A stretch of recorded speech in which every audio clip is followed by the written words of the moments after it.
And I'm like, she's like, no, like we don't have money to fix the house. And I like didn't like I was talking to my mom, I couldn't understand what was going on. And I was like, oh my God, like I just ruined my family's life. And I would go to school, bro, and the kids there, the kids can be so mean, man. For sure. You know, they're sitting there calling, hey, that's Satan's child in class, in the middle of the class. Hey, Miss Brady, that's Satan's child, ha ha ha. كورس الفيديو اديتنج موجود دلوقتي على منصة VCN التعليمية، تقدر تدوس على اللينك اللي موجود تحت. النهارده معانا حلقة جديدة وحلقة تانية بالانجليزي. النهارده انا في ميامي مع جوني the closer. What's up, Johnny? By the way, love your house. Can we just take a quick look of Johnny's house? Okay. Right, real quick. We're in Miami here, guys. The house, the view is insane. I was so happy with my house in Orlando. I'm gonna go blow my building up. I was like, guys, you don't understand. My view's beautiful. Then I come and see this. My friend was so happy. He was over like the weekend. I sent him this video. He's like, bro, don't ever call me again. Don't talk to me about your apartment in Orlando again. Awesome. Johnny, I'm really happy to be here, for real. I'm super excited for this podcast. And we have a lot to talk about. I know a little, really quick about you. You know, I know really quick about your family. I know how they came from Iraq as refugees to the United States with nothing. You know, you're a self-made millionaire. You were a millionaire in your 20s, early 20s. Is that right? Well, I made millions of dollars in commission, and little did I know, living in California with taxes and lifestyle and all this stuff, like you make millions, but you don't take home millions. For sure. So I've made millions of dollars, you know, in my 20s, yeah. That's insane. And you've generated over $150 million of sales with your company and different things. And also you're a co-founder in a non-profit organization, which is actually the most interesting part of Johnny the Closer. More than all the millions of dollars and everything. Can you start with like, what is that non-profit that you started? Yeah, so the nonprofit's called Through You. It's a nonprofit where our whole goal is to break the cycle of poverty and, you know, providing sustainable education and clean water and soon medical centers. So obviously I'm from a developing world, and, you know, for us, like, it was very hard to like make money growing up, but like not feel like any connection to, you know, back home, like, and what my parents and family went through in terms of struggling financially and moving to America and living in refugee camps and then getting religious persecution because they're original Christians in a predominantly Islamic country. And some of my mom's best friends were Islamic. My grandpa worked for Saddam, believe it or not. And when Saddam was around, a lot of people have polarizing things about Saddam, but he actually loved Christians and he protected us. And, you know, and so growing up, it wasn't like Islam, it was radicalists. And that's a big distinction. People don't realize it. There's a lot of, you know, things in the media that are like, you know, kind of putting down like Islam or what's happening between like Palestinians and people in Israel, right? And they don't realize it's really like radicalism. It's not necessarily like this person's belief system or that person's belief system. So that's kind of how I grew up. I wanted to touch that sort of, you know, feeling that my family had growing up in these villages. Like I heard about it, but I didn't really feel it. And so selfishly, it was a way for me to like touch what they experienced.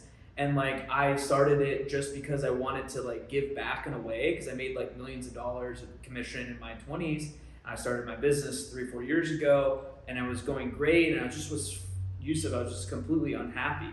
And, you know, and so I was like just searching for more and more and more, and I traveled to like 26 countries, and I was just like seeing all the disparity in. So you've made millions of dollars in commission and you were really unhappy.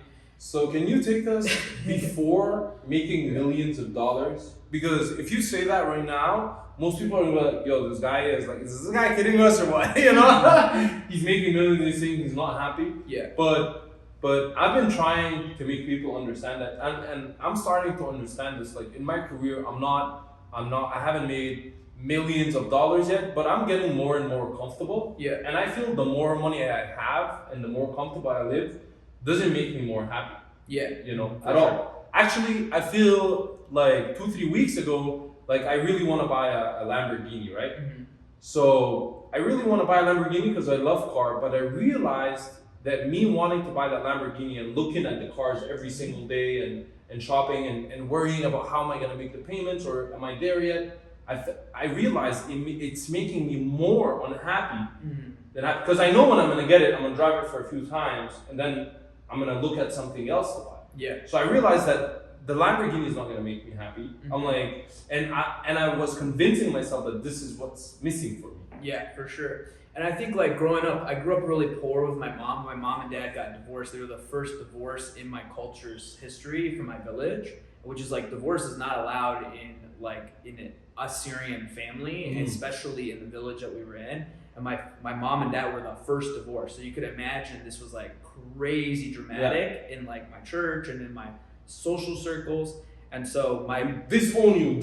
How could you get divorced? Yeah, exactly. Live unhappy for the rest of your life. Yeah, exactly. Yes. So long story short, like my dad and mom got divorced. My mom had a beer and wine store in the ghetto in Detroit, and so my dad had built 100,000 equity in that store. It was worth 200,000 in 1992, and they divorced, finalized in 1992. My dad took his 100,000 and went to the other side of Detroit that was not unsafe. And it became unsafe where my mom's store was, so like financially it started to like not do so well. And so my dad like put money into another, convenience liquor store on the other side of town, and he became like a millionaire overnight. Wow.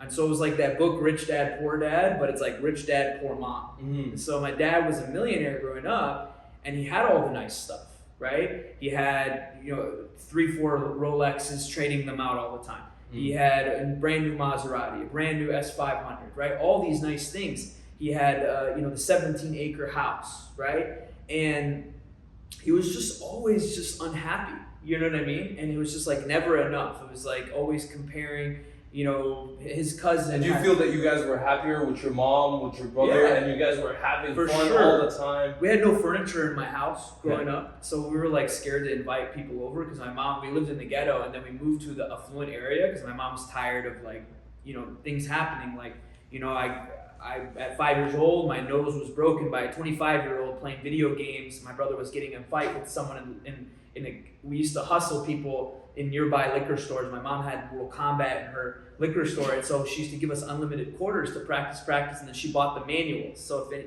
anyone knows about liquor stores in the ghetto, they have the manuals. So my brother had all the cheat codes, right? So he knew all the combinations. So we'd pretend we didn't know anything. We'd go to the neighboring liquor store. We'd hustle kids for money. And so like they caught on because they would follow us back after we won, and they were like, see us go back into the store. And they would go to the store and they would see that Mortal Kombat was in the store. And then so like we became a target in the ghetto.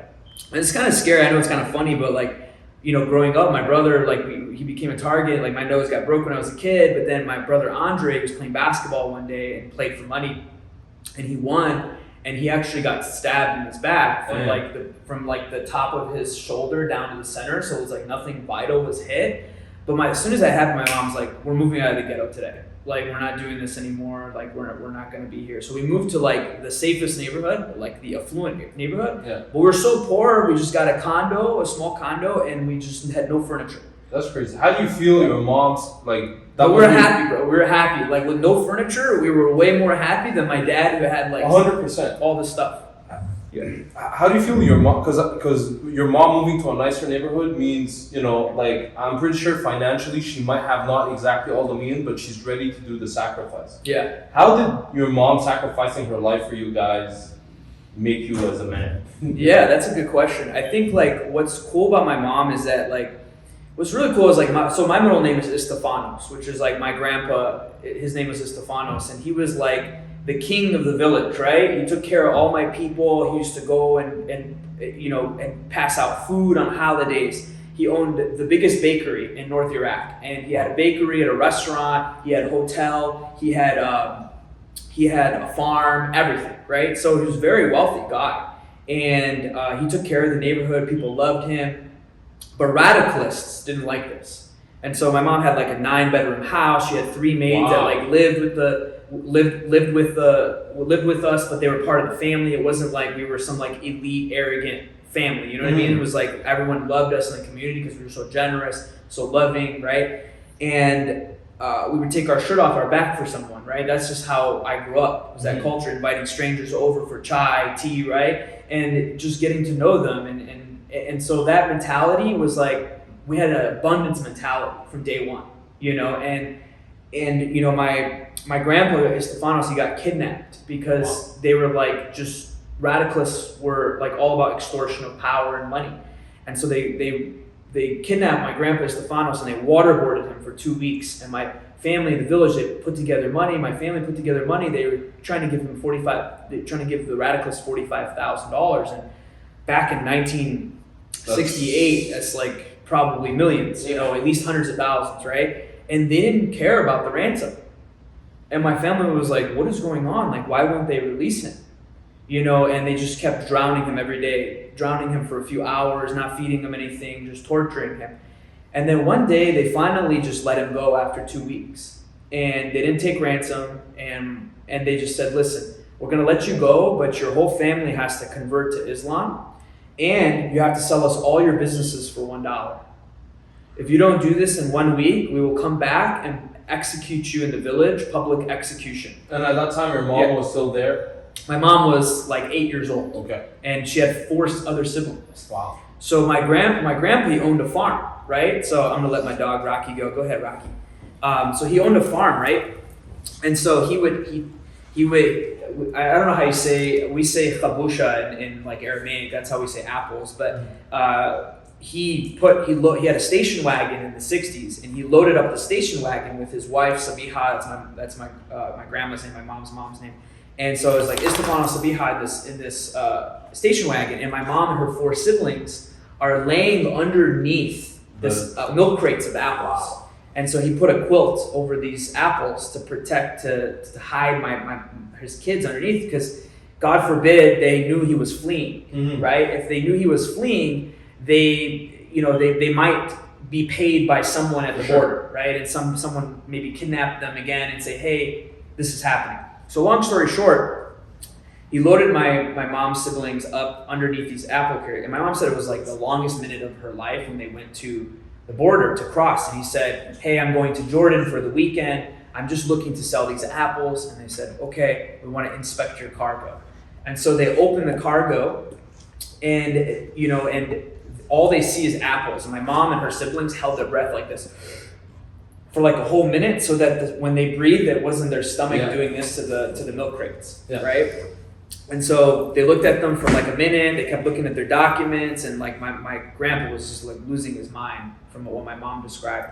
And for sure, I would be losing my mind too, because you don't know what's gonna happen. They're either gonna take them, exactly. And so luckily they let him pass. And so my mom's like, right, why? She still remembers that. Like, this was like 45 years ago. My mom remembers it like it was yesterday. She must have so many stories. She has so many stories like that. I met her, by the way. She is the cutest person I've ever met. She is so cute. And she's an OG gangster. Both at the same time. She wasn't scared. In her liquor store, she had 4-inch bulletproof glass. She had a Smith & Wesson 9mm. She had a 44 revolver Magnum, and anytime she used to have mirrors that had an angle, and so people would approach and steal stuff in her liquor store all the time. They put stuff in their jacket.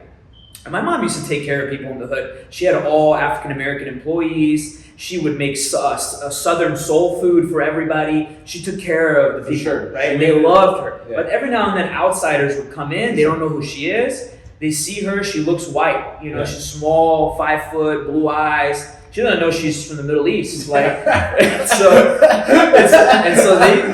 used to come in, they used to steal stuff and put it in their jacket, and they fill their jacket up like this, and they used to come in. And my mom was so generous. She used to take their food stamps and give them liquor for food stamps. Like, nobody in the area would do that because they would lose their liquor license. Yeah. So she used to take care of everybody. And so she's like, hey, I take care of everybody. I expect to be taken care of, So that she had people in the store that would be like, hey, he stole. You know what I mean? Like, kind of like giving her signals in the store. So she would reason with them. She would be calm. A lot of times they see this small little lady. She's like, what is she going to do? You know what I mean? I'm going to say, yeah, I stole some stuff. What are you going to do? And so my mom, she developed this like no nonsense mentality. She would take her pistol from underneath. She'd slap it on the counter and put a paper bag on top of it like this. And then she'd look at them, like this. And they would be like, Okay, they start pulling their stuff out. Hey, I'm so sorry. I'm short on my rent. I didn't get my welfare check, until now. I played too much lotto tickets nearby. Please, I read some. My mom would give them free food. She would it was just because they were honest. Yeah. So my mom I learned how to be reasonable from my mom. I learned how to read people from my mom. What is people's intentions? But always see the good in them. Always see the good in them, because if you don't see the good in them, then they'll always think they're bad. Yeah. Right. Even if they're doing a bad thing, but she still puts herself in their shoes. Okay. That's crazy. Yeah. So she learned forgiveness because she had so much resentment growing up because. It's so easy to say hey, life's happening to me as a victim. These people are kidnapping my dad. They're waterboarding him, right? And, she had to develop this mentality of not life happening to you, but for you and through you. And that's one of the reasons why we call the nonprofit Through You, is to escape that victimization mentality, that, those negative emotions that in Middle Eastern culture, and nothing against Middle Eastern culture, but most cultures in general, we thrive in this negative emotions. Yeah. Right. It's dramatized in TV shows like Al Jazeera, or if you're Latin telenovela, right? It's all these dramatic shows because drama sells. I feel it, dude. I feel like people, when they want attention, all my friends, they're super dramatic. Oh, today is the worst day ever. What happened, dude? It's I didn't have my coffee. I'm what? For sure. Yeah. So my mom always said this saying. She's it's a very cliche saying. There's a will, Johnny. There's a way. Mm-hmm. Right. And so she always taught me I didn't know this in psychology. It's reframe. Right. She's always taking the negative emotions and reframing into how can you see it as positive. How did God bless us for this moment, right? She would always, anytime there'd be some harm, she would find herself in shame, guilt, or crying, or why is this happening? Why, Allah, and all this stuff, just crying. And then she would pray, and then she would come back and she's this is why it happened. This is the blessing. And she would always just teach that to us growing up. And I feel she was programming me at a young age. But she was just so consumed by the pessimism of the liquor store and people coming in, calling her, a cracker, because they just look at her, she's white, right? And she's you don't know, I'm as persecuted as you.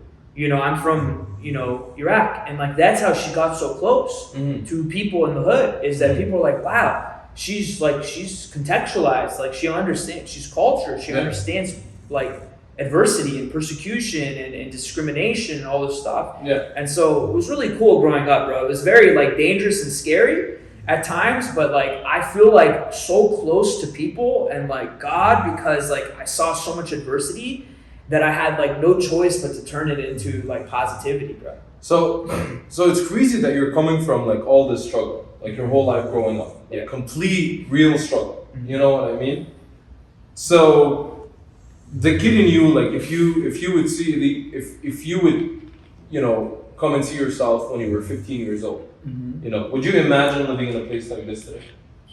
Probably not, man, because I saw we were homeless for 2 years. When I was 7 years old, my mom, she would make most of her money every year, Youssef, driving to Ohio to get all the illegal fireworks, right? Because in Michigan they didn't sell quarter stick dynamites, Roman candles, the big stuff that you could get hurt if you lit them on fire, if you didn't have good attention and focus and supervision. And so, we were lucky. We were kids in a candy store. My mom used to drive to Ohio every year in May or June, right before the season of selling fireworks. And she used to buy $50,000 worth of fireworks up front, and she would put it in the garage at home. And then she would take a little every day to the D in Detroit and drive 20-30 minutes to the hood. And then she would set up the fireworks in the liquor store, and then she would quadruple her ROI, right? And so meanwhile, she wanted to get us out of the hood, so she had to still go work in the liquor store. And sometimes she used to put in 18-hour days, bro. So I also learned just work ethic from her. And she's about 18 hours a day. Sometimes she would sleep on the ground at the store because she would lock up at 2 and then she'd reopen at 7. So it didn't make sense a lot of times to travel 20 minutes here, 20 minutes back. Yeah. So long story short, a lot of times we grew up without parents. So me and my brothers were just beating each other up all the time. Your brother is younger or older? I have 2 older brothers. I was the youngest of 3. Damn. So it was just absolute abuse. Yeah. I could imagine that. They used to tie me to a chair, fake throw me down the stairs. I like developed this like being like making pain funny. Yeah. You know what I mean? Like I used to get hurt and I would laugh. And then my friends would be like, "You're sick. Like, what's wrong with you?" عايز تتعلم مونتاج وبتدور كتير على برامج وبتدور كتير على اليوتيوب وبتدور كتير في مواقع عشان تتعلم، كل اللي عليك تعمله انك تدوس على اللينك تحت. Bro, and that's why I got into like wrestling and kickboxing. I became an elite boxer. I was gonna tell you, bro, you're gonna love boxing if you box. Yeah. So my brother would like, he had a lot of anger issues because at home, like saw my mom divorce, all this stuff. He had all like, I started to see like, man, when people have trauma, they have outlets, right? Yeah. They either get in trouble, they sell drugs, they get into fights, and you know, and so I started to see these traumas show up in my brother and my life, you know, in the form of just like mental and physical abuse of each other, bro. And it was like, we thought it was okay, but like we would go to school and we think it was okay and we'd get in fights in school. And like my mom would come in, we'd get suspended and have detention. So all these emotions were suppressed all the time? Yeah, because we had like daddy issues, right? Our daddy wasn't around, right? Because my mom and dad couldn't get along. And so it's not that my dad didn't care, it's that every time he would go to my dad's, like my mom's house, my mom would like, your dad is just gonna lie to you and all this stuff. So I'd go hang out with my dad. My mom would say, don't trust your dad. For sure. And then my dad would drive me to my mom and she'd be like, don't trust your mom. Don't trust your mom. Yeah. Right? And I was like, I was so confused as a kid. 100%. You know, so no supervision. My aunt used to leave meals, you know, every you know, couple hours she should come drop a meal off because she lived close by and she used to keep an eye on us. But really for the most part, me and my brothers and I, we raised ourselves. And so, you know, I was home alone. I was 7 years old. My brother Jacob was sleeping on the couch. He was 10 years old. We were watching rugby. The night before, we were lighting some fireworks outside. We were the coolest kids in the neighborhood because we had all the access to fireworks, right? So like everyone loved us. They're like, hey, can we light some jumping jacks today? Can we do some bottle rockets? Can we do, you know, can we do some sparklers? And, you know, and so we used to like just light fireworks outside. And my brother Jacob at the time was like, yo, Johnny, later on, today we'll light some fireworks outside with the kids. I'm gonna take a nap. And so he took a nap. You know, this is 1997. I'm 7 years old. He's 10 years old. He took a nap. And then he ended up falling asleep. And he didn't wake up. And I was like, hey, Jacob, hey, it's time to go light some fireworks. And he was like, oh, don't worry about me. Like, we'll do it later maybe. And so I'm like, in my head, I'm like, okay, well, I'm just going to go do it in the garage. And I will just do like jumping jacks. Like nothing crazy, right? And for those who don't know who jumping jacks are, they're just things that pop, different colors. They're like pop, pop, pop, pop. They're very like non-invasive. They're like a step up from sparklers, but a step below from bottle rockets. Yeah. So like, what could happen, right? It's just gonna pop on the ground. I'm gonna step on them. I'm gonna go back inside. Nobody's gonna know, right? So I'm sitting in the garage. The garage floor is cold. My dog's like all over you. This is Rocky, by the way. He's a lover. He wants attention. He's the cutest dog ever. Yeah. So I'm sitting in the garage and I'm like lighting these jumping jacks and they pop on the ground, green, red, blue, yellow. And I'm like kid in the candy store. I'm like so excited. I'm like, oh my God, I can't believe I'm getting away with this. And then the fireworks are out, right? And then so I step on all the fireworks just to be like sure everything was cool. And then I like a careful little boy, I sat there, Youssef, and just looked at everything. I'm like, this is fine. Everything's good. So little did I know when I went to close the door to go back to the living room that oxygen fell fuel to this ember, an ember that was still lit, and that it's like kind of blowing on a candle where you blow on it and the flame grows stronger, right? And so that ember, little did I know that my mom had a chainsaw that she used for landscaping outside, and it was leaking. And this little ember lights this chainsaw, and I'm sitting on the couch. 10 minutes later, bro, I hear the most horrific noises from the garage. Pew, pew, pew, pew. And I'm like, I know exactly what's going on, but I'm like, please wake up. I'm like pinching myself, like, please don't, like, this isn't happening. And so I go and open the door, Youssef, and I burn my hand on the door, and I get blasted back, and the flames are like 20 feet high. Dang. And I just like, was like, oh my God, like, is this like really happening? And like, I go close the door and I run back and I'm like, Jacob, the house is on fire. And he's like waking up, he's like, what? And I'm like, come with me right now, the house is on fire. And I grab him, bro, and I run to the door and he burns his hand down on the door. Like the whole stop, drop, and roll thing that you learned in school was like out the door. Like we weren't even like understanding what was going on. We couldn't comprehend it. It was just all reactionary. Was anyone else in the house? No, it's just me and my brother. Okay. And so my brother now the flames are collapsing the roof, now there's smog. And we're choking now. And we have to get out of the crack of the window, like by the skin of our teeth to get out. We got the little megaphone back in the day, the big phone. We call the firefighter. And I'm sitting there, like 10 minutes later, the firefighter's there, they're putting out the fire. The whole house was ruined. It's just burned down. And like, I'm sitting there crying, and the firefighter's like, did you do this on purpose? And I'm like, do this on purpose? Like, I was just trying to light like some fireworks and have fun, and I was doing this yesterday with my brother. I don't see what the problem was, and it was an accident. And my mom came home, and I can never forget, bro. I was crying in my like this. I was like boom, boom. I just couldn't believe this happened. And my mom was just like devastated, and she was like, Johnny, like I don't know if you know this or not, but my house, like our house, doesn't have insurance. And I'm like, well, I don't know what that means. I'm 7 years old. I'm like, what does that mean? She's like, Johnny, like, we're gonna be homeless. And I was like, why would we be homeless? Like, we can fix our house. Yeah. Like, I didn't understand what she was talking about. I was like, well, we could just fix the house. Yeah. And I didn't understand, like, that you need money to fix the house. Yeah. You know what I mean? You need resources. Yeah. And I'm like, she's like, no, like, we don't have money to fix the house. And I like didn't like I was talking to my mom, I couldn't understand what was going on. And I was like, oh my God, like I just ruined my family's life. And I would go to school, bro, and the kids there, the kids can be so mean, man. For sure. You know, they're sitting there calling, hey, that's Satan's child in class, in the middle of the class. Hey, Miss Brady, that's Satan's child, ha ha ha, and everyone's laughing at me. This is the worst thing of your life. Yeah. It's not funny. Yeah, and I'm just crying, and my teacher, Mrs. Brady, she felt so bad. I never forget her, man. Such a sweet like woman. She used to leave little snacks in my locker, bro. Like she'd leave these little Cheez-It snacks and little like dip in the crackers. And I was too embarrassed to eat it in front of my friends because I would wear the same clothes every day, and I would wash. I had 2 pairs of clothes from like the Walmart, basically equivalent. And I would watch, my mom would wash the clothes, and then we were couch surfing in families' houses. We were living out of 3mm trash bags.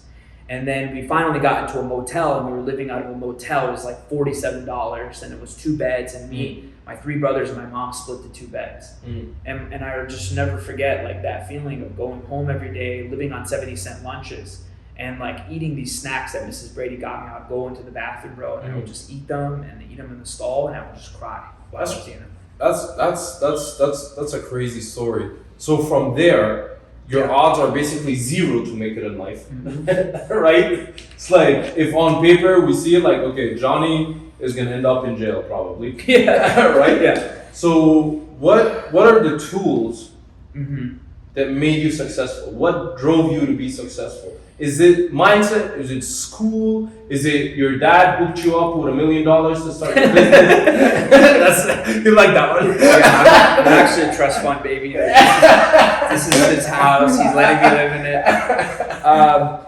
No, man. So like, I think in life, like everyone goes through either some sort of trauma or some people don't have trauma at all, and they grow up really nice, and they grow up. Their family is like very loving, and they don't have these traumas, right? So they're sorry to cut you off, Johnny, because the problem is some people are going to take what happened to you, and just live in it for the rest of their life. Yeah, that's true. And I'll tell you, I lived in it for a long time. And I think what really changed me was when I was 19 years old. In a second, I'll share with you. So when I was 7 years old and I was going through all this stuff, I was scared to talk because I had PTSD. And so I would be like, okay, if I talk in class, I'm gonna burn the house down. Like all I can see was the images of the house burning down like this every time I would talk to somebody, because I associated that like who I was as a person was gonna hurt you. Fuck. I'm gonna hurt you. Anytime I get close to you, I'm gonna hurt you.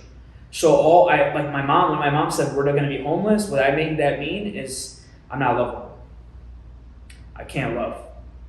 So I went through school, like getting in fights, yelling at kids, like screaming profusely, and they literally thought I went through a social worker, and they were like, I think your kid has autism, you know? My mom's like, he doesn't have autism, he was totally normal, like before any of this stuff happened. And at that time, there was no like, you go see a psychiatrist or psychologist, none of that. Huh? They're like, yeah, you can go see psychiatrists, and they'll put them on like Zoloft. Fuck. Or like Adderall. My mom's like, no. And she's like yelling at them, and they're thinking she's crazy. You know what I mean? Like, oh, that's why he's this way. You know? So like living in this world, we felt extremely alone. But my mom, she used to hold me and we used to like cry together. And she used to get me into outlets like art therapy and poetry. And so I sat in my room and just cried all the time. And I would listen to music and like I understood what Eminem was talking about. And I grew up in Detroit, so I used to listen to a lot of Eminem. And I felt like therapy because he was that lonely kid that had that trauma with his dad. And I was like, this is my life. You know, this is who I am. I can escape this somehow if I find an outlet. And I didn't know what that outlet was. But my social worker was like, you know, he should try art. And I just got really good at art. And I became like a Detroit Institute of Art featured child artist. Wow. And like, I just was expressive and stuff. And I realized, man, this is like the genius, like Heath Ledger, these people that passed away that were like Robin Williams, they were so unhappy. I know exactly what they were going through because I was experiencing and expressing it through art, through poetry. I write all my girlfriends, I had crushes in poetry. You know, it's like the tortured artist. Like that's what I became. I couldn't connect with people. So my mess, Youssef, was communication. I had these communication blocks and they said I was autistic. And so I was misdiagnosed as autistic and they reversed the diagnosis and they found out it was PTSD. And so I started going through this path of healing the PTSD, but I was getting in fights in school because anytime some kid would make fun of me, I was like, oh, I'm not loved, I'm not lovable, I must fight. And so I would just get in all these fights and my principal was just like letting me go all the time. But it was like only so much like fighting you could do before they're like, hey, you really like, we're not telling you you're expelled, but like we really appreciate it if you didn't come back next year. You know, my mom was like, took me to private school because she was like, and she applied for financial aid and got me into private school and was like, this kid just he needs good support. And so I was just like so unhappy all the time, bro. And I was just like on this path, I had this chip on my shoulder, bro. I had to be better at everyone than everything. So I went through life like, okay, everyone says I'm never going to achieve anything. I'm not going to know anything. I'm not lovable. I can't love. So I said, you know what? I'm going to be better than everybody, and then I'm going to get everything that everybody wants, and then they'll love me. And so I said, okay. So everything is materialistic in your head at this point. Everything is cars. I'll get the big house, the best job. Yeah, everything. So I was like, where do I start? My mom's like, well, you have to be a doctor. In a Middle Eastern family, you're either a doctor, a dentist, a lawyer, or you're disowned. And so I said, okay, I'm going to be a doctor because I'm going to be a surgeon. Because surgeons make bank. Yeah. You know what I mean? So I was like, bet, I'm going to be a surgeon. So I studied biology because this is perfect. I don't have to talk to people. You know what I mean? I have to connect with people. I don't get along with people. Clearly, I suck at communication, right? I kept reinforcing these ideas. I suck. And so it wasn't until I wrestled in high school. I went to this wrestling camp, changed my life. We did affirmations in the morning. I was like, what are these affirmations? We did journaling. We did, positive meditations and hypnosis. That's crazy. We laid down and they hypnotized us. You're going to go to the state championship. You're going to make it to the state championship. We'd sit there and visualize the feelings of healing our body. It was 4 workouts a day, 28 days straight. There was Army Rangers, Navy SEALs. They said, this is harder than boot camp in Iraq. Like, this is harder than Army, right? And we used to carry people 15 miles on our back, just trading positions. And the pressure was if you got 6 negatives, they sent you home and you don't get your $5,000 refund. So I raised this money to go to this camp, and my coach, Johnny, who was also my same name, he believed in me. He's like, you're the hardest working SOB I've ever met. And he was like, you're a bad motherfucker. And I was like, what's a bad motherfucker? And he's like, you're going to come over to my house, and you're going to learn what a bad motherfucker is. And I came over his house, and he was like, don't tell your parents. He gave me whiskey at like 16. I was like, drink this whiskey. And I was like, do I have to drink whiskey to be a bad motherfucker? And he was like, yeah, drink this whiskey. And he turned on Pulp Fiction. Sick. And I was like, oh, this is cool. My mom doesn't let me watch this kind of stuff. She thinks it's going to make me keep fighting in school. And so I'm watching Pulp Fiction and, inserts, Samuel Jackson. Yeah. And he's got his wallet and he's in a diner and he's like, I don't care what you give me. You can keep all the money. I just want my wallet that says bad motherfucker on it. Yeah. And so my coach helped me channel an identity, a new identity. I didn't know what this was at this time. It's like, Johnny, you're a bad motherfucker. And I would wake up every day, I'm like, I'm a bad motherfucker. And I would yell it at it in the mirror, right? And I just became it, bro. And I became this machine. I went to this wrestling camp and I was getting beat up by these state champions. They were 3-time state champions. They didn't need to go to the camp. Yeah. They could have just gone and won the state championship again next year. But I saw, oh my God, people who are great are always pushing to be more great. I realized. You probably work harder than everybody else. Yeah, I learned the power of thought and belief. And I learned the power of hypnotizing yourself through meditation and breath work. Like Jay Robinson changed my life. If you're watching this one day, I don't know, he has this camp. It's called the Jay Robinson's Intensive Wrestling Camp. And literally, Youssef, you wear this shirt, you only like 100 out of the 500 people that go there, they get awarded the black shirt. Nice. That means you ran the 15 miles at the end of the day, subpar your fastest time. It means you did, you got neutrals or positives in all the workouts, 4 workouts, 28 days. And I got this black shirt, and I remember I would warm up in wrestling, and kids were mentally defeated that I had the 28-day black shirt. Nice. And I would step on the mat, and I would just beat state champions. And I made it all the way to the state quarterfinals. Wow. And the year before, I said, I'm going to wrestle Tyler Kesselring in the state championship. And I had never been even past the districts. That's crazy. And everyone's like, that's not possible. And so I learned the power of people saying no to your dreams and to all your beliefs and everything you want to achieve. It's not possible. So I learned the power, the negative emotions and the negative resistance and the force of your environment telling you no, you can't do X. And so I said, F that, I'm a bad motherfucker. I'm going to wrestle Tyler Kesselring in the state championship. And my coach Johnny was like, remember that you said this, because you're going to make that a reality. Nice. Fast forward a year later after the camp, I literally am wrestling Tyler Kesselring in the state quarterfinals of the state championships. No doubt. And it's no doubt like that. But like a lot of people are like, oh, manifestation. But like I did the work. It's like John Asheroff, a mentor of mine, says, the law of Goya, get off your ass. Goya. You still have to get off your ass. You can set the intention, you can have the thoughts, but you still have to bring the feelings through meditation and breath work and hypnosis and journaling and affirmation. I learned all these like positive habits to reinforce like a bulletproof mindset. And I had no idea I could do it just at a wrestling camp. And I came back and I was just a machine. I took that intensive mentality and I went on to wrestle in college with like top 1% of 1% of people wrestle in college.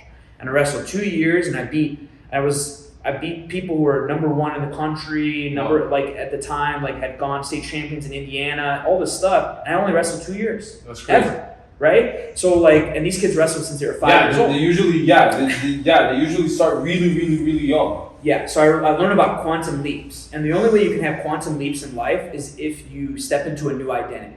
You have to create a new identity where it's your new self. So you have your old self that are all these attitudes, these beliefs, these characteristics that support these habits that keep you where you're at. And then you have this new self that's in an unimaginable goal that you have, that you don't think is possible, and everybody tells you can't achieve it. Yeah. And I learned that you can do, at 17, I learned that you can do anything you want for yourself in your life. You can create anything. Anything's possible.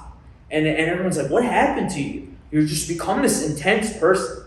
And I was never like that. I was always shy. I was timid. I was scared to talk to people. And so like my mess became my message, where I was like, wow, I found that like I still needed to heal more and more and more, because I went on, Youssef, to have this chip on my shoulder. I got my first 100% commission sales job.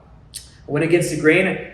You got to be a doctor, a dentist, lawyer, disowned. I chose to be disowned in my family, and everyone's like, you can't achieve. You can't achieve if you don't do these things. And so I said, hey, watch me. But I was still living out my trauma. I didn't know. I was still saying, hey, I'm not that same boy that burned his house down. Let me show you how good I am. Right? I still kept living with this chip on my shoulder bigger than the Empire State Building. Right? And so I'd go in and I'd get all A's in college. And then in sales, I broke every single record in the high ticket sales industry. That's crazy. Everyone's like, they thought it was by accident. Was it just a job in the beginning? Sales was just a job in the beginning? Well, it was a 100% commission job. I was promoting for nightclubs in San Diego. I was trying to find the money. I was like, where's the money in the city? I was like, where's the rich people? And so I went to do bottle service. And then, sorry, my dog's scared. So I started doing bottle service, and I realized in San Diego, if you want to make money, you got to be in real estate, you got to be in the military, or you got to be in hospitality, or you got to be in internet marketing. And I didn't know what internet marketing was. I was just like, I took this real estate coaching sales job, which was quasi internet marketing and real estate together. Nice. So they sold these high ticket packages, 30 to 50 grand. I did this 10 years ago before it was a thing. Now it's a $182 billion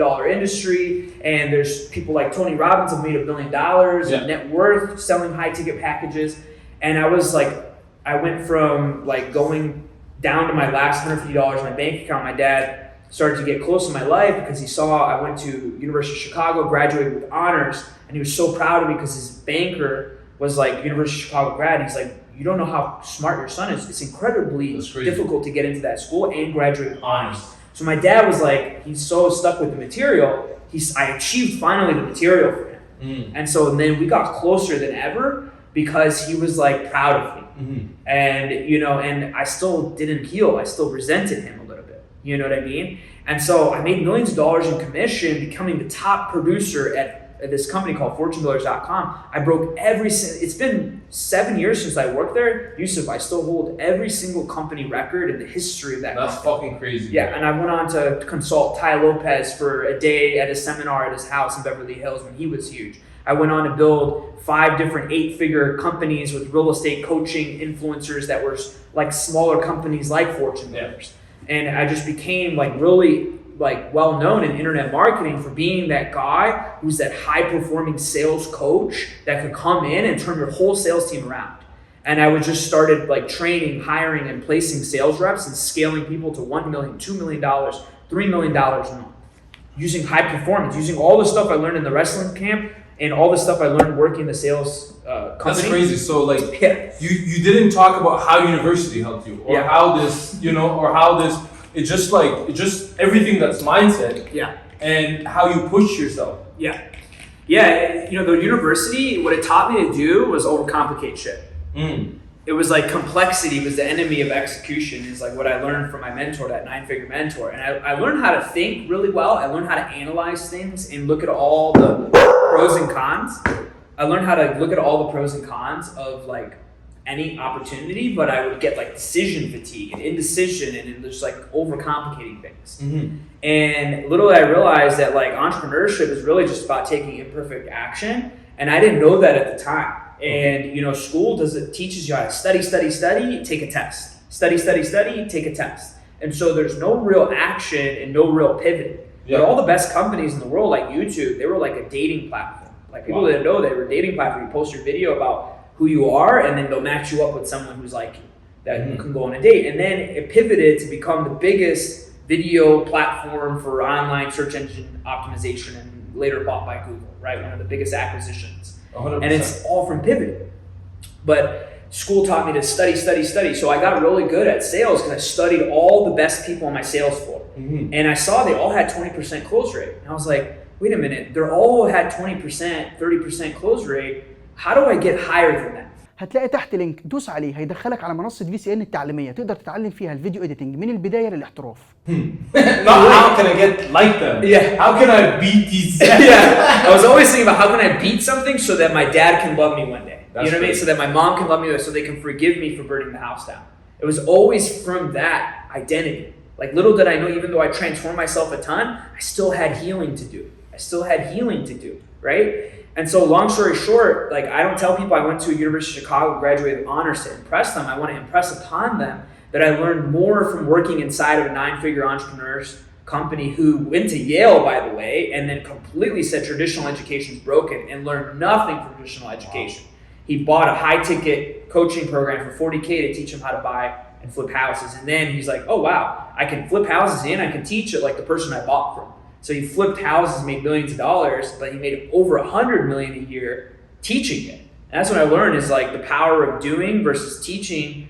Teaching, you can make 10x more than actually doing. For sure. But the best way to do anything is to do it and teach it at the same time. 100%. So that's what I do. I teach sales and I do it at the same time for myself and others. Because teachers, they don't do it, so they're not giving you the applied knowledge in the real world. So it's always outdated. Wow, I just had an epiphany. Thank you so much, bro. So I had Nobel Prize winners as my professors at University of Chicago. Stephen Levitt, who he didn't win a Nobel Prize, but he had Freakonomics was a bestseller book. Everyone loves Freakonomics. Stephen Levitt was one of my professors. Nobel Prize winner. I had Nobel Prize winner at University of Chicago. I got to take classes at Booth School of Business, which is a top 10 business school. Milton Friedman, who invented economics, went to University of Chicago, right? 90 Nobel Prize winners across the most. So University of Chicago it was started by John D. Rockefeller, the richest man that ever lived. And he literally had this like greedy mindset where he was like, we're going to have the smartest people go to the school and create the most wealth in the world. Like he had such a like beast mindset with that. Such a long-term vision though. Yeah, but little did he know that like the theoretical never was applied. And so I had Nobel Prize winners that had never made $1 million in the marketplace. Like they taught all this like stuff about applied marketing, but they never applied it. It was so strange, right? And so then I learned like, wow, there's a big like gap in traditional education to like now what we think of online education and self-education and like YouTube University, right? And learning from mentors who already done it. Because what I learned from wrestling is it's knowledge. Like you have to learn the knowledge of wrestling. The techniques. But you have to get there in the scenarios. What I learned from my first entrepreneur, Than Merrill, that I worked with, he used to drop 5 books off at my desk. He's like, hey kid, read these in 1 week. And I'm like, read in 1 week? He's like, yeah, read in 1 week and I will bring you 5 more. So I read like hundreds of personal development and psychology books. So instead of like learning sales, I learned how people think. I learned how people make decisions. I learned what mattered to people, right? And I learned to work on myself. And so my sales training, all the stuff I do with all these sales teams, is all just freaking transforming the self, right? And like creating a new identity, a new self-image, right? Reframing the past as something the most positive. And it wasn't until I woke up every day and I say, I thank God, I thank Source, I thank spirituality for having me burn my house down. Because if I didn't burn my house down, I wouldn't have been this person who can give the gifts of communication away to the world. So my mess, Youssef, became my message, where I started just like passing off this message that like if that trauma didn't happen to me, I wouldn't be the person I am today to go on and make millions of dollars in commission in my 20s. And then I was like financially rich, bro, but I was like poor in spirit, poor in relationship. I was still fighting with my mom, still resenting my dad. And I was like, how come I have all these positive books and all this like rah-rah and like I'm not happy? And like, how come I have all this stuff and all this money in my bank account? And I traveled to all these countries and like over 26 countries you traveled, right? 26 countries. Wow. And it wasn't until, if I could talk about this, it wasn't until 2017 when I did an Ayahuasca retreat. And a lot of people are like, oh, ayahuasca, my family, like that's like my culture, that's a big no-no. Those are drugs, all this stuff. Little do they know it treats psychological disorders in Peru and in the Amazon in South America for thousands of years. And it like gives you a large dose of DMT, which is the chemical that's released like and shows you your life pass before your eyes in a millisecond. But instead of a millisecond, it's like 4 to 6 hours. Wow. So you could see, I saw my mom in that moment telling me like, oh my God, we're gonna be homeless. And I saw that I made up, I wasn't lovable in that moment when I was not doing ayahuasca in my retreat. And I saw my dad, he saw me get my butt kicked in wrestling and he said, quit wrestling. And then I said, I want to go to this wrestling camp to prove my dad wrong that I'm good enough. And then I saw that my dad telling me that I should quit this 100% commission sales job to becoming obsessed with becoming the best high ticket salesperson that company and the industry had ever seen. And I just all this pain and suffering, I saw like how people build wealth. Like there's 2 kinds of people who build wealth. There's people who build out of pain and suffering, and there's people who build out of abundance and growth. And there's no necessarily wrong way or right way to do it. And I believe somewhere in the middle, you can build wealth from pain and suffering, but still do it out of abundance and growth. For sure. And now that's what I'm teaching to salespeople all over. That's what I'm teaching to entrepreneurs, is that you can be rich and you can be abundant, you can be generous, you can build wealth, and you can be happy by giving back and building schools, water wells, whatever causes you care about, right? And that's what I put in all my courses, all my training, is like if you work on yourself, like sales just becomes easy, right? If you alter your perception of yourself and others and reality and what's possible, you open up your listening of others. You open up the way that you can listen. You can actually be present with people because your mind's not like, how can I be better than this person? How can I listen for what I want to say next? How can I be more likable? Like so much of our needs is built on the pain from our past that was developed in our psychology from those moments in our past. And once I did ayahuasca and saw my whole life pass before my eyes, Youssef, I saw that I just needed to heal. I need to heal more. Because there's no amount of Do you feel your ego was in the way that didn't let you heal? Well, I didn't even know I needed to heal. Because how I saw it was like, this is how successful people think. They have an immense amount of pain, they just want to be better than it, and then nobody understands them, so F people. And that's how, and I saw evidence of like successful people that didn't have good relationships with their wives and their kids because they were that's what it takes to be successful, sacrificing your relationships and your It's health. a lot easier to convince. It's a lot easier to convince yourself with that, so you don't go inside and you know and open up these things. It's a lot easier to say like, no, they're wrong. I'm good. I'm not gonna work on myself. I saw all the people that were happy and had all the best relationships that were broke. Yeah. Like financially. But I was like, wait a minute, are they really broke? Because they are really happy. Like my mom was broke financially, but she was really happy. Even though she like grew up a little bit pessimistic and brought negative emotions, she didn't know that. She was just unconsciously doing that, right? But later, now she's chill as heck. She's like, all we do is just FaceTime and clown and laugh all the time. Sure. And it's because she's done the communication seminars that I've gone to. She's done the healing. She's done the reframing of the psychology. She's done the self-image work. And does she still fall back into some of her old patterns? Yeah, I do too, and everyone does. And that's okay. That's why transformation is like yesterday's transformation, what I teach you know, in sales and, you know, all my sales reps and the entrepreneurs, yesterday's transformation is tomorrow's ego trip.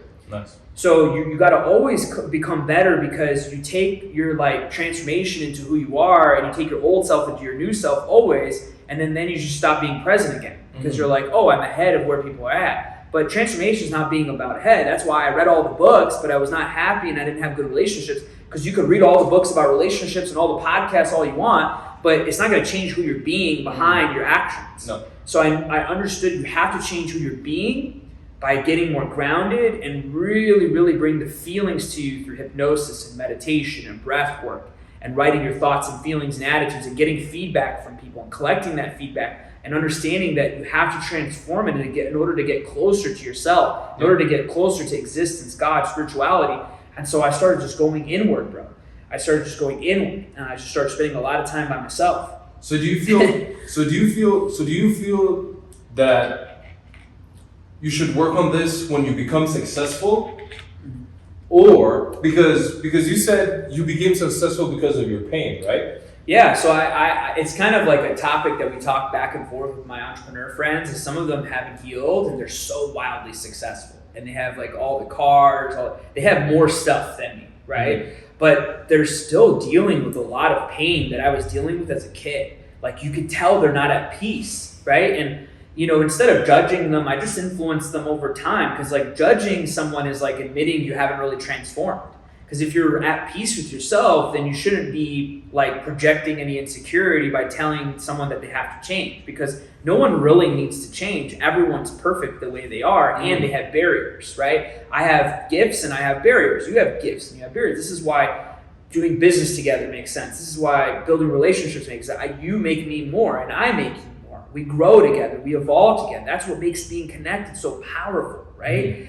You know, and so like, we all have gifts, but we also have those constraints that were born from our identity of how gifted we are. It's like that double-edged sword, right? And so I realized there's nothing wrong with not healing. It can be a very powerful thing to create wealth if you want to create wealth from that place. And you can still create wealth from a place of abundance and forgiveness and love and growth and connection. Now, sometimes I'm like, man, I used to work a lot harder and just be like stressed out and be in cortisol and outwork people because I was so attached to the outcome.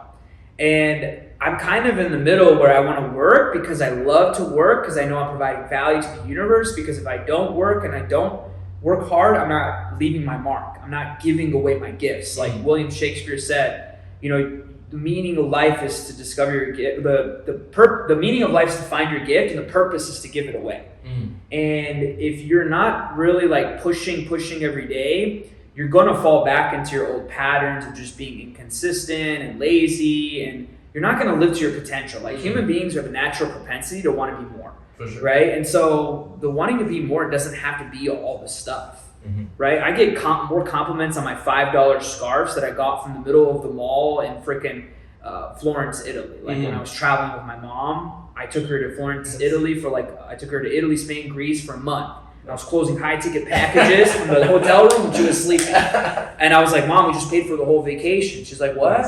She's like, God willing, you know, in Arabic, right? And so like, you know, I want just people to be like financially free. Like you don't have to have all the stuff, because I had a lot of nice stuff, and like, still have some nice stuff? Yeah, it's okay to have like a nice car, or a nice house, but it's better to invest in yourself. For sure. I invested $500,000 in myself, from coaches, consultants, people who went through many stages in life, had it all, lost it all, right? And so you start to get these like perspectives that you're not getting right now because you're just paying attention to social media. Definitely. And it's like blinding you to what you think you need. Little do you know, a Lamborghini, I've had a Lamborghini, and like it's just like it's a Volkswagen, right? Sure. People don't realize it's just a very efficient thing. It has an awesome V10 aspirated engine. It's beautiful. It sounds amazing. It really does.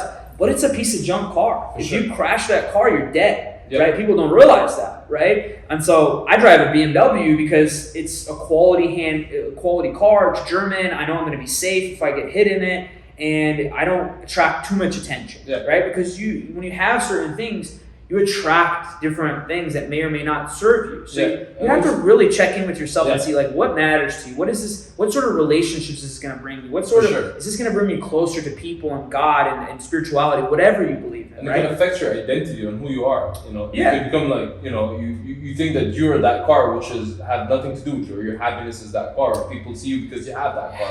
Yeah, People love your you. self-image now is attached to what people think of you. Exactly. And that's a place of hurt. It's not a place of peace. It's a place of like, I'm like, it was like me in the past before I healed, right? So like, it was just more stuff doesn't make you happy. It's like, you can't read enough books and podcasts about this. Like, I haven't even achieved 9 figures like some of my mentors. I haven't even achieved multiple 8 figures like some of my, I have a multiple 7-figure business and it's on the way to 8. But like, I still haven't achieved as much as some of the mentors I have. And I can see the people who've achieved a lot that don't have good relationships. And they tell me all the time, like, if they could, have better relationships with their kids and they could do it all over again, they would just spend more time with their family. And so it's like no secret that these people are sharing these things. And so like, when I see like you're attached to something, you got to be more committed to being connected. Nice. When you're committed to being more connected, you're not forcing the outcome. The money comes as a byproduct of helping people, putting people first and profit second. Yeah. And it's what I teach in all my sales training, all my courses. And you just start to let go of the sale.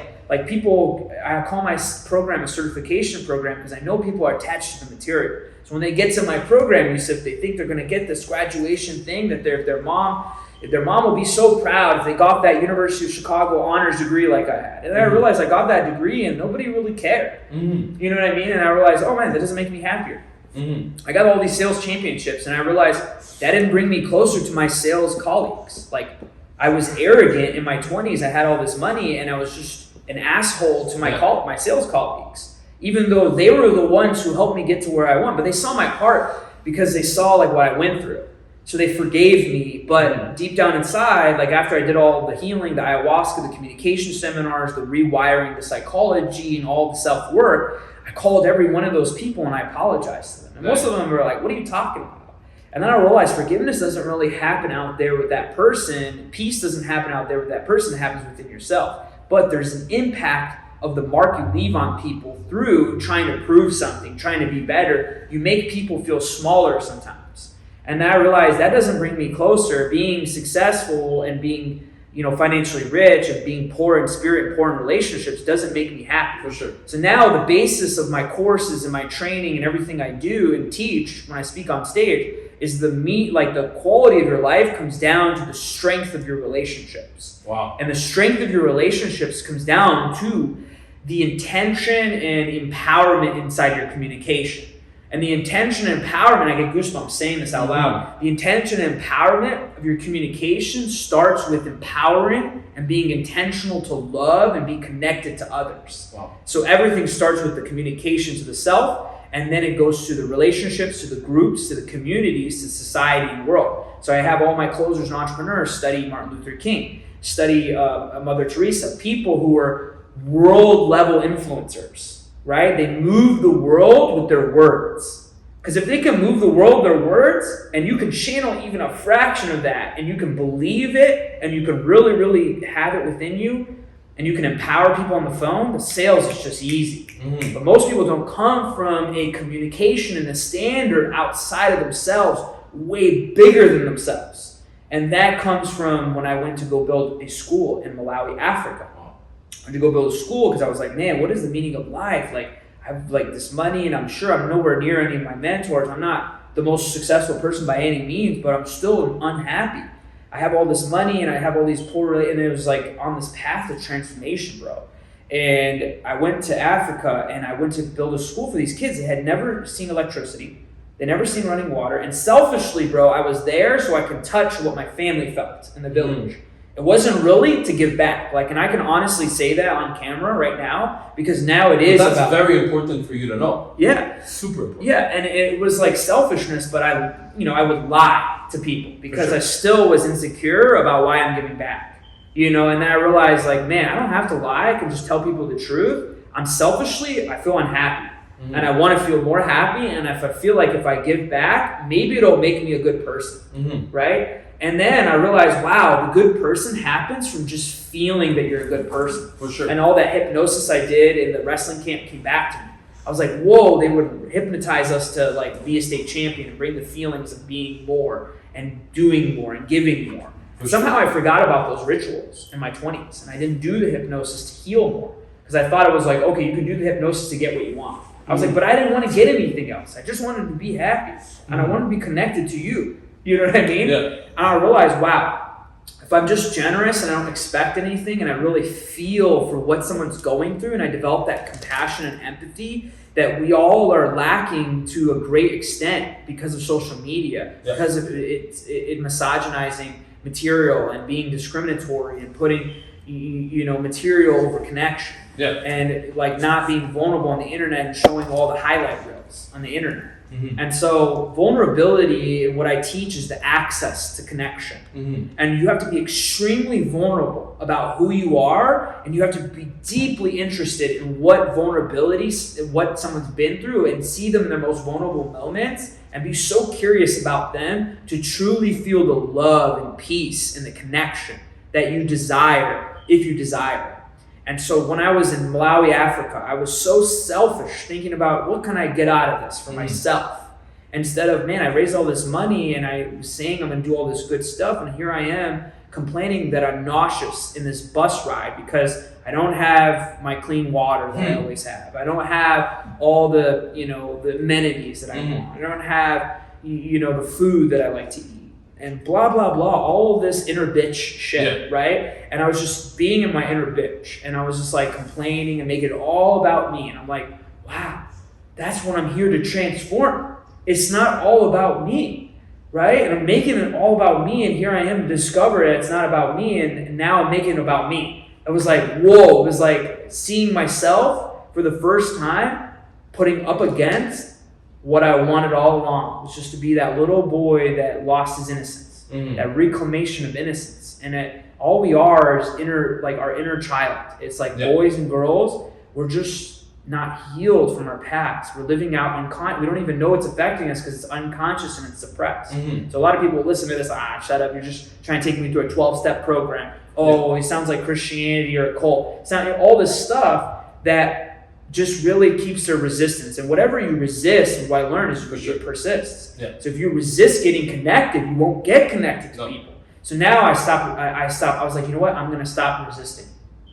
And I was on this bus for 36 hours. It took 4 planes to go to Ethiopia, from San Diego to New Jersey to then transfer to New York, then fly New York to Ethiopia, straight flight, then Ethiopia, then I flew to Malawi, Africa, which is a subset of the Republic of Congo. You guys, it's a beautiful place, majestic. It looks like the beginning of the world. Wow. There's no development there. It's so underdeveloped. It's just trees and dirt roads. It's crazy. It's a little developed by the airport just because people need access, right? But the villages the village we went to had no running water, bro. No electricity. That's crazy. Right? They had a water well and they had kids that had never seen technology. And I remember, I could never forget when we get to, after 36 hours, I'm nauseous, I'm complaining, I feel like I'm sick, poor me, blah, blah, blah. And then the kids, I just hear the kids running down while we're getting into the village, and we're in this village and it's boom, boom, boom, bumping in this bus. And I'm with 18 of my best friends and we're going to build a school. There's this epic thing that nobody wants to do. Everybody wants to cut the check, but nobody wants to go to the village, right? And touch the transformation. And I was like, I'm going to touch the transformation because I want to be connected to humans. And I was like, I could never forget it. It's like they were singing this song. It goes, and they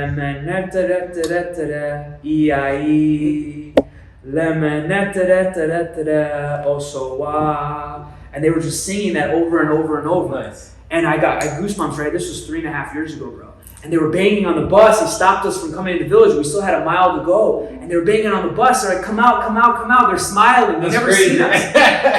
And these kids, bro, and little do we know, they're told Americans are dangerous. They have guns in their country. They fight with each other. They don't like other races, right? They fight with different races. They hear all these things from the grapevine. And their parents are scared of us when we came in. But the kids are so innocent. They don't have an innocence to reclaim because they don't see the material stuff that we see. They don't see them not being enough. They have so little and they feel so alive and they're so happy and they're so lively and they sing and vibrate. Yeah. And I'm like, oh my God, these kids are way happier than kids in America. That's fucking crazy. You know what I mean? And they have like no running water, no food, bro. They eat just rice. They have no worries. They have rice and one mango is all crazy. they eat, bro. They should have all the worries, but they have no worries. No worries. And we're literally, we get out of the bus and I'm like, all my nauseousness, bro, gone. For sure. And I'm like, oh, this is it. This is on. And I'm running with them in the village with 18 of my friends. We're taking selfies. We're like laughing. We're singing. We're dancing. We couldn't believe it. We felt so alive. It's the most alive I've ever felt, bro. And I'm like channeling it right now, so I feel it. Yeah. Like my energy's changing on this podcast. And I'm like there again, you know?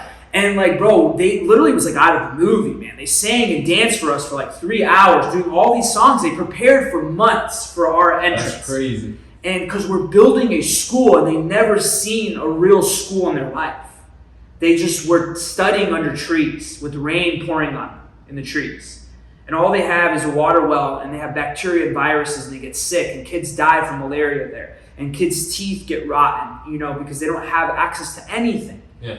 And I never forget, like, these kids will take their shirt off their back for us, right? I never forget, like, this really changed me. I took a picture of the kid, and I realized they don't have mirrors in remote places in Africa. And I never realized, wow, your self-image is, a lot of times as a kid, is so assigned to how you think you look in the light of others. Oh, am I pretty enough, right? And that's why you're seeing all this suicide and all this tremendous mental health issues with kids killing themselves. And you watch the documentary Social Dilemma, it opened my mind. Wow, that's what happens is little girls and little boys are comparing themselves to, oh, I don't have all the nice stuff that this other kid has. I'm depressed. Or, you know, like, why is this person prettier to me and getting more likes than me, right? And they don't have that distorted self-image because they don't even have mirrors. So they don't even see themselves and how they look. And I could never forget this, bro. I took a picture of the kid, and he's literally looking at it for like 5 minutes straight. And I let him hold it. I was like, take my phone. You can have it. It doesn't mean anything to me now. And I was just like, let go of the material at that moment. I'm like, wow. I'm like, I can have material things if I want them, but I don't need them. Yes. Right? And I was like, wow, this is amazing. I was like, never forget it. And this kid had never seen what he looked like. It was the first time he had ever seen what he looked like. And he just started crying, bro. Of happiness that he got to see himself. And I just held him and I was crying with him. That's fucking and I was crazy. like, this is amazing. Like, I want everybody to experience this, you know? And so we stayed in the village with them. We broke the foundation. We were dancing. These women, they're carrying 45 pounds of water on their head with not even holding it. They're skinny. Their necks are so skinny, but they're so strong. They're carrying these 5 gallon, 8 gallon is 8 pounds a gallon, 45 pounds on their head. And we're grown men struggling to carry these buckets on our head. And they're walking straight with their babies tied to their back. Crazy. They walk 2 miles every day at 4 a.m. just to go get us water so they can boil it and cook for us and so we can shower with warm water. Otherwise, they just use the cold water and it's unclean. But because we were there, they walked miles. This woman walked miles. They would sweep for us in the morning and they would feed us everything they had. And That's it was crazy. like amazing. And we built a school with them all day and then we do cultural activities at night. And dude, I came back, bro. I came back like a whole nother human being. I was like, I love you. I love you. I love everyone, right? I started seeing the person at the bus stop, started going to talk to them. And I was like, hey, how's your day? What's going on? I'm like so present, right? I saw like HD for the first time in my life. I stopped trying to do my thing and get into my car and do my thing. And I was like, wow, how can I get more connected with this person? And bro, my sales just quadrupled. That's fucking overnight, because the money just came as a byproduct of really trying to connect instead of how can I sell this person? How can I use my tactical shit to get this person to buy? And then I was like, wow, I could just be someone different, bro. I could just be the person I want to be for others. For that kid that's crying, that never seen himself, that never had more than one mango in his life. You know? And I was like, bro, like people need this. And so I incorporate all this stuff in my course, all this healing, all this generosity, because to be abundant, you have to give. But most people, when they don't know how to make money, they're like, oh, I don't have any money to give. Mm-hmm. And so they never make money or never break through money because their relationship with money is, I don't have enough, I'm not enough. Mm-hmm. So all I'm doing in my courses and training is just showing you how to become enough without having it, because it's nothing to do with what you have. So right? my question for you now, and it's related to this, and I love that you transition to this. Yeah. So most of the people that are watching us are in the Middle East, right? Mm-hmm. But if they're watching us, they have good internet connection, they have a computer, they have a phone. Right. This is in Egypt. Most people think they're not gonna make it because of Egypt doesn't do that. Egypt doesn't work like that. Oh, you can't do sales like this in Egypt. Everything Egypt. Yeah. Do we live in that time? Or is there, like, even if you live in Egypt now, even if you're in the Middle East, there's other channels for you to make money. There's other things you can learn other than what you learn in university, Yeah. or whatever. Do you feel that the world has changed now? That people have different options, different choices, and real opportunity to make it out? Yeah, and I think that there's this force that's like preventing people from not seeing that there is more opportunity than there ever has been. And it's this force of too much opportunity. Mm-hmm. And there's so much opportunity and there's so much distraction and so much like social media and looking at what other people are doing that people are robbing themselves of the dopamine. And that dopamine is required to take action. Dopamine is the most important chemical for focus. And you can't focus on one thing if you're just watching content, seeing how you can do X, Y, and Z, consuming all this content. And that's what happened to me when I left my 100% commission sales job at the top of the high ticket sales industry and started my own consulting company, teaching people what I discovered and how to sell authentically, how to sell ethically, how to use vulnerable stories, how to transform the self so that you can be connected with others and put people first and profit second, how to really just make the customer feel just loved and connected with their purpose and their mission so that they see your product and service like it's, you know, an automatic thing that will just help them live out their purpose, like turning that pain into their purpose. So there's more opportunity than there ever has been, and that's putting people at a detriment because they're consuming too much instead of producing. And so they have shiny object or looking at what other people do. And I was there, so I know for a fact it's the reality. Is I bought all these courses and I tried all these different business models.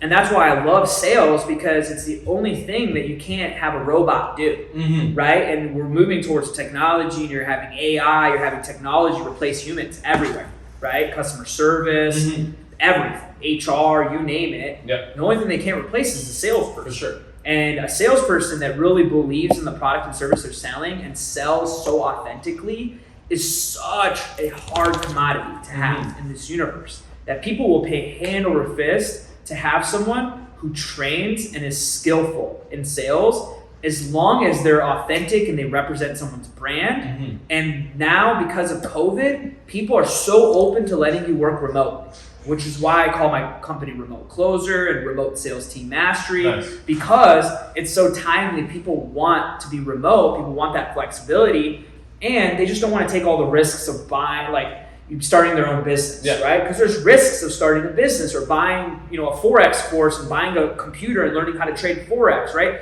The 1% of the 1% succeed with trading, with doing Amazon, all this stuff, but they don't teach you that when you buy courses or when you go on the internet, when you buy a coaching program or you be a coach or a consultant. They're like, that's what you should do.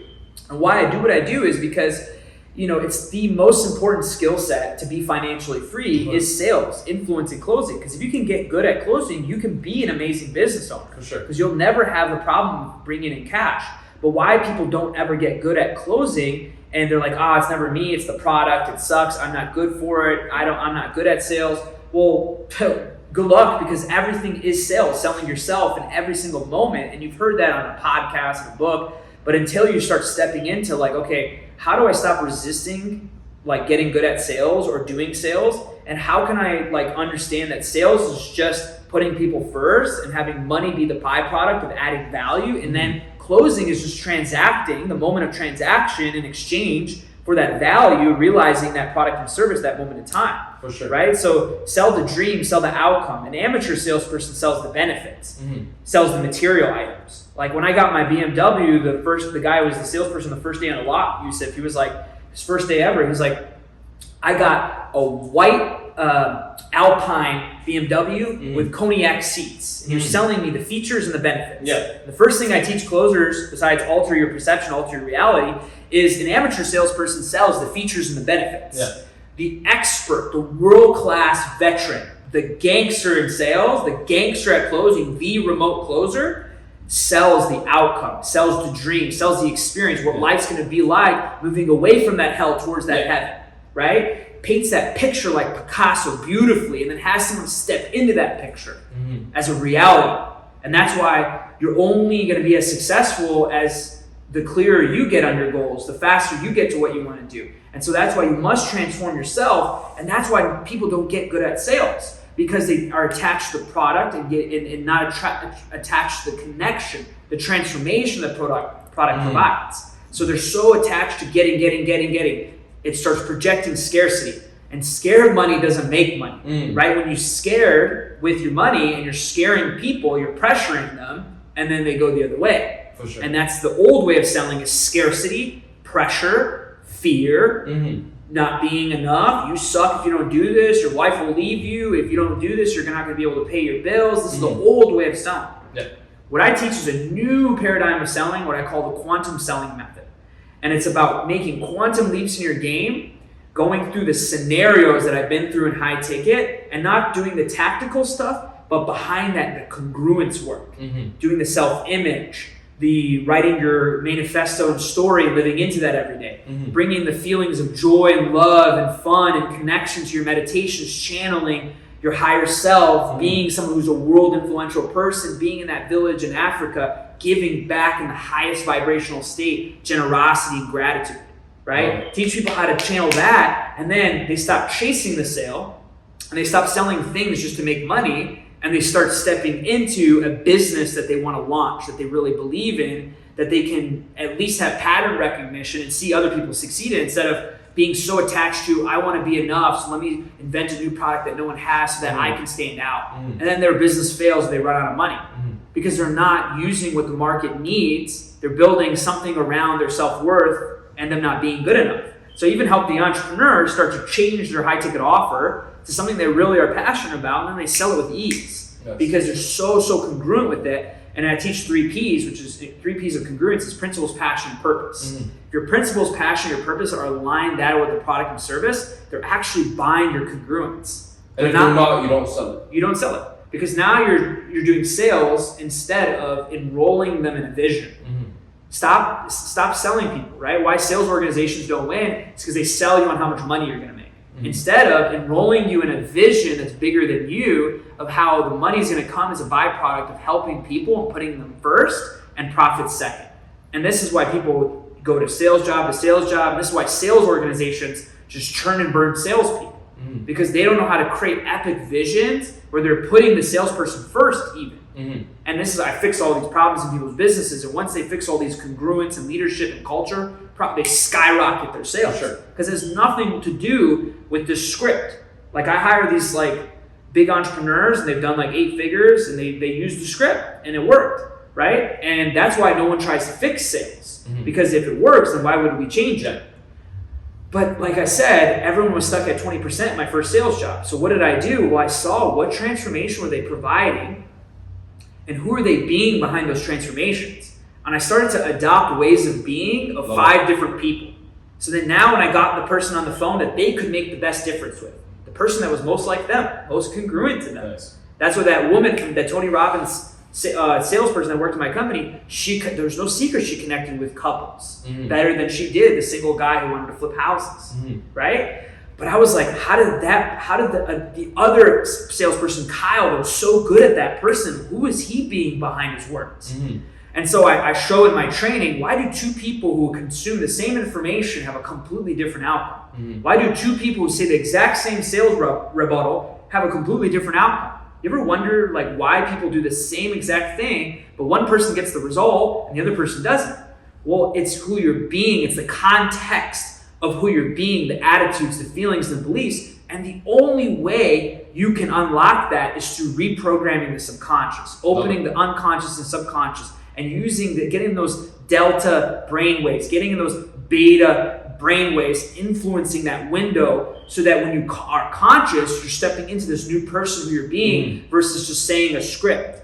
Now all these entrepreneurs, hey, just give me a script, bro. I made 8 figures. I understand you've made 9 figures with all the companies you've helped, but just give me a script. And I'm like, I'm telling you, your salespeople are smoking, and sitting down smoking while they're on the phone, and they're collapsing.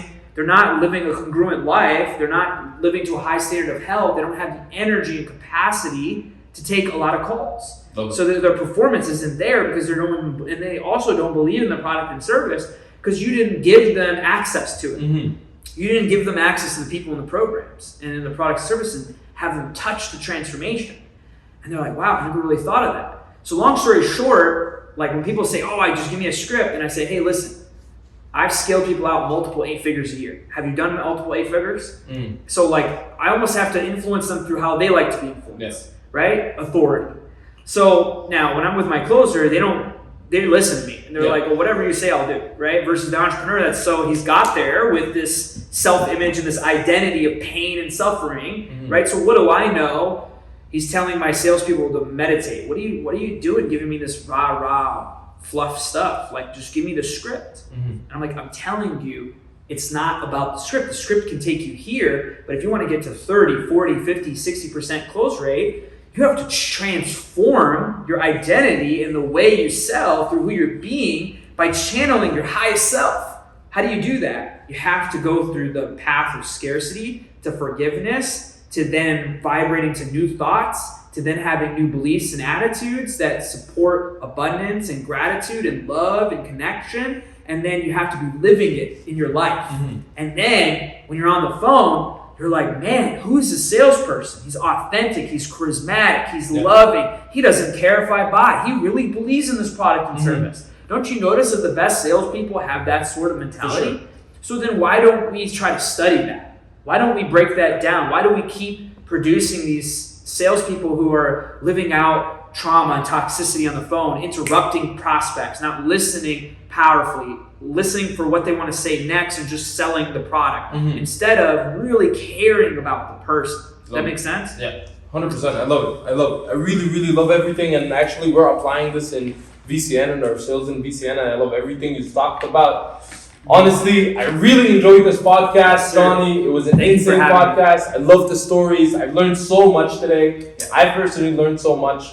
So thank you very much for being on with us. Thank you for sharing. Thank you for going in, sharing some personal things, and opening up with us. That really means a lot. We appreciate that. Yeah. If anybody wants to follow Johnny the Closer on Instagram, if people want to enroll your course, how can they enroll your course? I have a link in the bio. Like people just on it. We'll put the description. We'll put also the website. But for me, like I scale out sales teams, so I do really well with the entrepreneur. So for me, like I just want people to have access to awesome education, for a low investment, right? So I don't charge a lot for what I do because I just want people to have access to this stuff because I wish I would have learned how to dominate my mindset and do sales the ethical way, because I just want to just put out that work so that people can adopt that. So for me, it's not about any bit of money. It's about really getting that out to the universe and having people just communicate more effectively and just be a leader in their life and their relationships and dominate relationships and heal their past, even if they don't think they have anything to heal.